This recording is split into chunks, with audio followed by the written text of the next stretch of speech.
Hi, my name is Edward Milan, and my speech is on gun control. Gun control is not a new issue. It has been a controversy for hundreds of years. Ever since the time of America's founding fathers, the issue has been debated by many.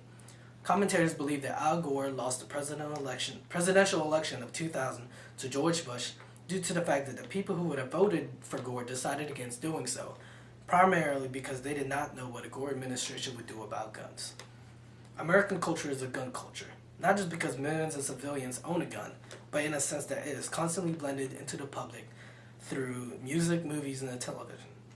If it were not for the slogan, guns don't kill people, criminals kill people, more people would consider outlawing guns. Guns should be outlawed or at least controlled by the government because these weapons are very dangerous. Most crimes committed include the use of a gun, and many die from accidental gunshots. The Second Amendment states that the well-regulated militia, being necessary to the security of a free state, the right of the people to keep and bear arms shall not be infringed. In general, the Republicans have emphasized gun laws and crime control, whereas the Democrats have emphasized stronger gun rights, crime control, and more recently, protecting the gun rights for hunters and sports people. The slogan, "Guns don't kill people, criminals do," is most widely used by the National Rifle Association because of its powerful tone. The slogan states that only criminals kill people and guns do not. Only when the guns are in the wrong hands are people killed. According to the NRA, anti-crime measures are the ways to overcome urban violence, not anti-gun measures. The association is more than willing to teach proper usage of guns to non-gun owners. They believe that this training could help reduce urban violence. The NRA also suggests that carrying a gun is enough to scare away a criminal. Therefore, many people believe that carrying a gun can protect them from being a victim of a crime. On the other hand, most criminals acquire guns from the victims whom they attack. Gun laws vary by state, and there are general requirements involved in receiving a concealed weapons permit. A shall-issue state issues a permit to anyone who meets the requirements, and a may-issue state may issue the permit if you meet the requirements and can justify the need for a permit. One reason guns should be outlawed is that they are very dangerous without proper knowledge of use. With proper training and knowledge, which most civilians and criminals lack, a gun is the best weapon of choice for protection. This is why law enforcement officers are outfitted with handguns for protection against criminals. A lawbreaker would be easier to apprehend if he or she did not have a gun. However, guns are still not outlawed, and criminals do not use guns for protection because they use them for their illegal purposes. In the areas where there are more guns and weaker laws, not only is the murder rate higher, but the overall homicide rate is also higher.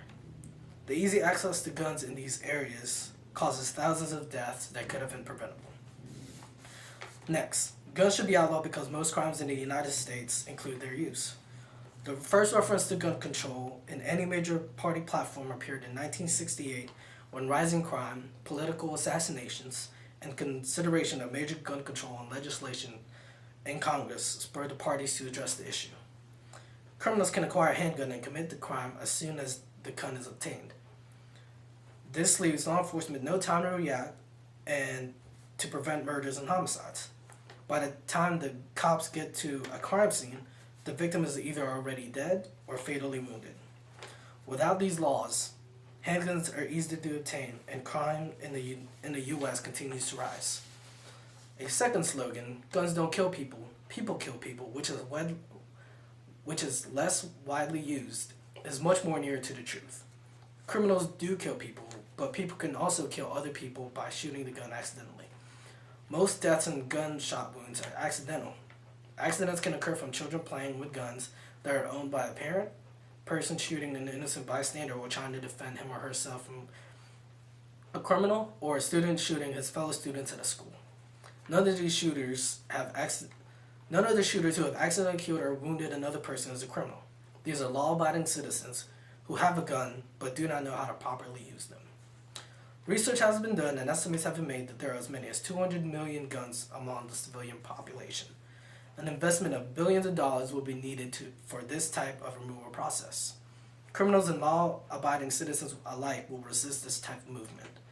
Though gun control is an extremely difficult undertaking for the American government, an attempt should be made to lessen gun-related crimes.